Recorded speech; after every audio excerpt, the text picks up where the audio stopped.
अस्सलामुअलैकुम सामीन। 20 सफ़र मुज़फ़्फ़र और 4 अगस्त है। आज की ख़बरों की शुरुआत जामिया अशरफुल उलूम रशीदी गंगोह के शोबा तजवीद के उस्ताद क़ारी मशकूर अहमद रशीदी क़ासिमी की तिलावत कलाम पाक से की जा रही है।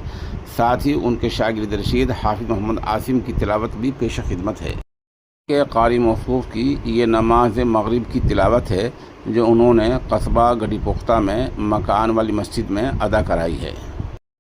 अल्हम्दुलिल्लाहि रब्बिल आलमीन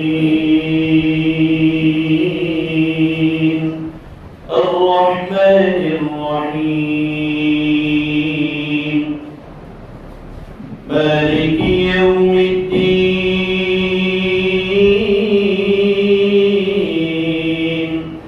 इय्याका नअबुदु व इय्याका नस्तईन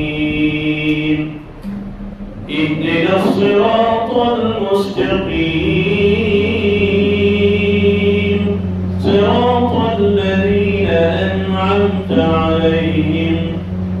غير المغضوب عليهم ولا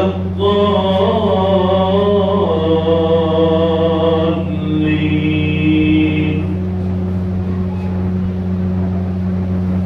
إذا زلزلت الأرض زلزالها وأخرجت الأرض أثقالها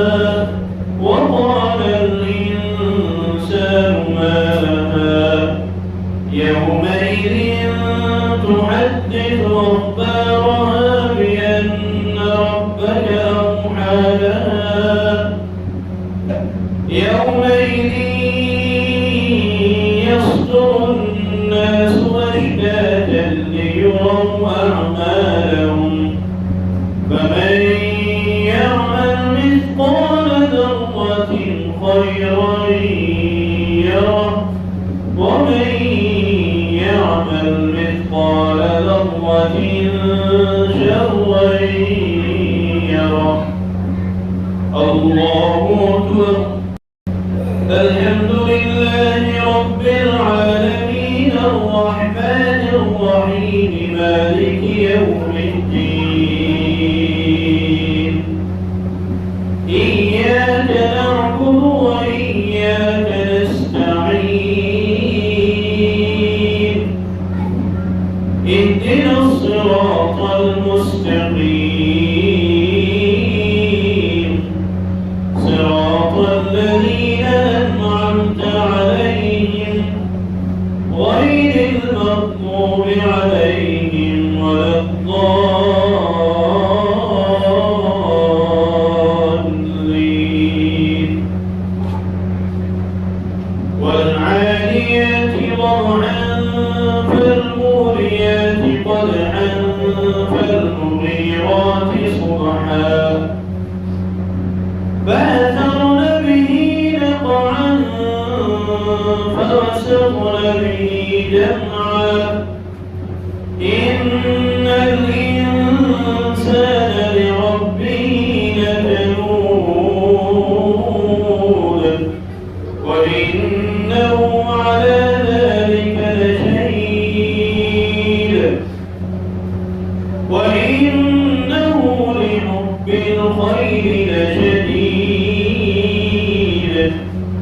أفلا يعلم إذا بعثر ما في القبور وحصل ما في الصدور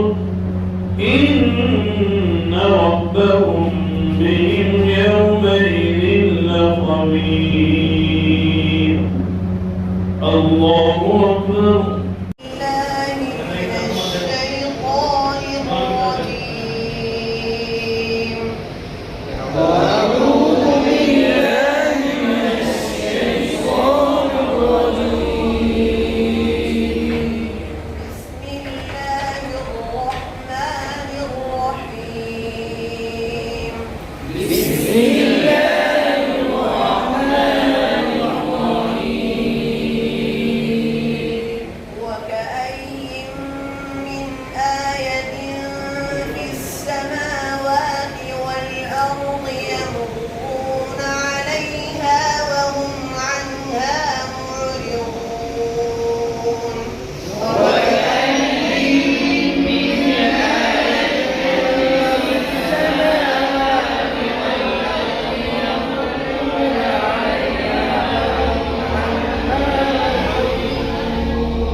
وما